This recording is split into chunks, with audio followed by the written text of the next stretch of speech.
Assalamualaikum warahmatullahi wabarakatuh. Pertama-tama, izinkan saya memperkenalkan diri.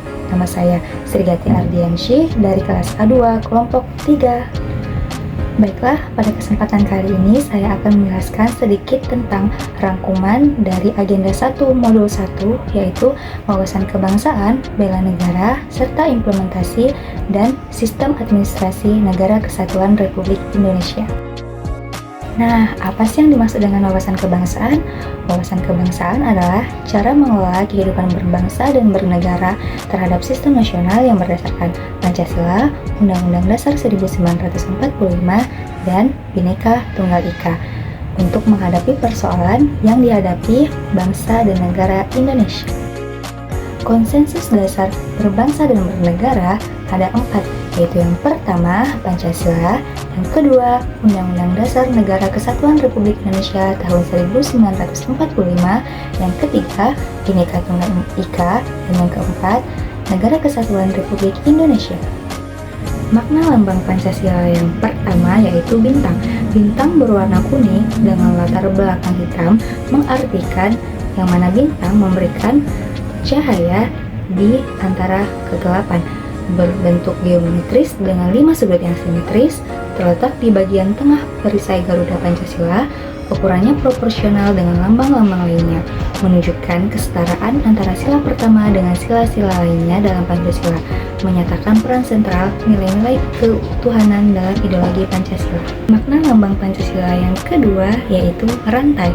Rantai yang saling berkaitan melambangkan bahwa bangsa Indonesia saling bahu-membahu, saling membutuhkan, dan saling terkait erat. Rantai emas melambangkan kemurnian dan keabadian yang mengajarkan pentingnya menjaga nilai-nilai luhur dalam interaksi antar manusia. Warna merah yang melatar belakangi lambang rantai emas berarti keberanian. Mata rantai segi 4 melambangkan laki-laki, sedangkan yang lingkaran melambangkan perempuan. Makna lambang Pancasila yang ketiga yaitu tempat berteduh atau berlindung. Pohon beringin yang tinggi dan besar, kokoh, dan berdaun lebat menggambarkan negara sebagai tempat perlindungan yang aman dan nyaman. Indonesia sebagai bangsa yang kokoh, tinggi, dan memiliki kekuatan untuk melindungi seluruh rakyat Indonesia. Keabadian, kekuatan, dan kesatuan. Kemakmuran, kesatuan, dan persatuan di antara beragamanya, cabang, dan daun-daunnya. Pentingnya persatuan di tengah perbedaan untuk membangun Indonesia yang kuat dan bersatu. Lambang Pancasila yang keempat yaitu kepala banteng, yang menggambarkan lambang tenaga rakyat, lambang bangsa Indonesia yang suka bekerja sama, gotong royong, dan saling membantu. Lambang bangsa Indonesia yang menyelesaikan masalah dengan musyawarah dan mufakat. Lambang hewan sosial yang suka berkumpul seperti musyawarah. Makna lambang Pancasila yang kelima yaitu padi dan kapas, yang mana padi melambangkan makanan pokok sebagian besar bangsa Indonesia. Kapas melambangkan sandang atau pakaian. Padi dan kapas menggambarkan syarat utama negara yang adil ialah yang mencapai kemakmuran untuk rakyatnya secara merata. Padi dan kapas menggambarkan cita-cita bangsa menuju kehidupan adil dan makmur. Konsensus dasar negara yang kedua adalah Undang-Undang Negara Kesatuan Republik Indonesia tahun 1945, yang mana tujuan nasional bangsa Indonesia terdapat di pembukaan Undang-Undang Dasar 1945 di alinea keempat, yaitu melindungi segenap bangsa Indonesia dan seluruh tumpah darah Indonesia, memajukan kesejahteraan umum, mencerdaskan kehidupan bangsa, dan ikut melaksanakan ketertiban dunia berdasarkan kemerdekaan, kedamaian abadi, dan keadilan sosial. Sedangkan cita-cita nasional bangsa Indonesia terdapat di pembukaan Undang-Undang Dasar 1945 pada alinea kedua, yaitu membangun negara yang merdeka, bersatu, berdaulat, adil, dan makmur. Konsensus dasar negara yang ketiga yaitu Bhinneka Tunggal Ika, yang mana Bhinneka Tunggal Ika ini lebih ditekankan pada perbedaan bidang kepercayaan juga aneka ragam dan kepercayaan di kalangan masyarakat.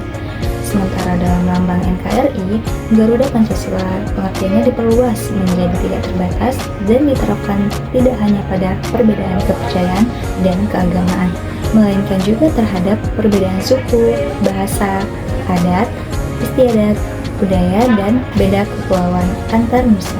Dalam Kesatuan Nusantara Raya, lambang NKRI Garuda Pancasila dengan semboyan Bhinneka Tunggal Ika ditetapkan Peraturan Pemerintah Nomor 66 Tahun 1951 tentang lambang negara, bahwa usaha bina negara baik pada masa pemerintahan Majapahit maupun pemerintahan NKRI berlandaskan pada pandangan sama, yaitu semangat rasa persatuan, kesatuan, dan kebersamaan sebagai modal dasar dalam menegakkan negara. Konsensus dasar berbangsa dan bernegara yang keempat adalah Negara Kesatuan Republik Indonesia. Keberadaan Negara Kesatuan Republik Indonesia tidak dapat dipisahkan dari peristiwa Proklamasi Kemerdekaan 17 Agustus 1945, karena melalui peristiwa proklamasi tersebut, bangsa Indonesia berhasil mendirikan negara sekaligus menyatakan kepada dunia luar bahwa sejak saat itu telah ada negara baru, yaitu Negara Kesatuan Republik Indonesia. Nah, selanjutnya, apa sih yang dimaksud dengan bela negara? Bela negara adalah tekad, sikap, dan perilaku serta tindakan warga negara, baik secara perseorangan maupun kolektif, dalam menjaga kedaulatan negara, keutuhan wilayah, dan keselamatan bangsa dan negara yang dijiwai oleh kecintaannya kepada Negara Kesatuan Republik Indonesia yang berdasarkan Pancasila dan Undang-Undang Dasar Negara Kesatuan Republik Indonesia tahun 1945 dalam menjamin kelangsungan hidup bangsa Indonesia dan negara dari berbagai ancaman. Nilai dasar bela negara berdasarkan Undang-Undang Nomor 23 Tahun 2019 tentang pengelolaan sumber daya nasional untuk pertahanan negara, Pasal 7 Ayat 3. Nilai dasar bela negara yaitu yang pertama, cinta tanah air. Contohnya yaitu mencintai produk dalam negeri dan membayar pajak tepat waktu. Yang kedua yaitu sadar berbangsa dan bernegara. Contohnya yaitu menjaga persatuan dan kesatuan bangsa dan menghargai perbedaan budaya, agama, dan bahasa. Yang ketiga yaitu setia pada Pancasila sebagai ideologi negara. Contohnya yaitu menjunjung tinggi toleransi, menghormati martabat setiap individu. Yang keempat yaitu rela berkorban untuk bangsa dan negara. Contohnya adalah taat terhadap peraturan yang berlaku dan berpartisipasi dalam pembangunan masyarakat, bangsa, dan negara. Yang kelima yaitu kemampuan awal bela negara. Contohnya yaitu memiliki sikap yang disiplin dan pantang menyerah. Sejarah perjuangan bangsa Indonesia untuk merebut dan mempertahankan kemerdekaan Indonesia merupakan hasil perjuangan segenap komponen bangsa yang dilandasi oleh semangat untuk membela negara dari penjajahan. Perjuangan tersebut tidak selalu dengan mengangkat senjata, tetapi dengan kemampuan yang dimiliki sesuai dengan kemampuan masing-masing. Nilai dasar bela negara kemudian diwariskan kepada para generasi penerus guna menjaga eksistensi Republik Indonesia. Sebagai aparatur sipil negara, ASN memiliki kewajiban untuk mengimplementasikan dalam pengabdian sehari-hari. Bela negara dilaksanakan atas dasar kesadaran warga negara serta keyakinan pada kekuatan sendiri yang ditumbuh kembangkan melalui 33 usaha bela negara. Usaha bela negara diselenggarakan melalui pendidikan kewarganegaraan, pelatihan dasar kemiliteran secara wajib, pengabdian sebagai prajurit Tentara Nasional Indonesia secara sukarela atau secara wajib, dan pengabdian sesuai dengan profesi.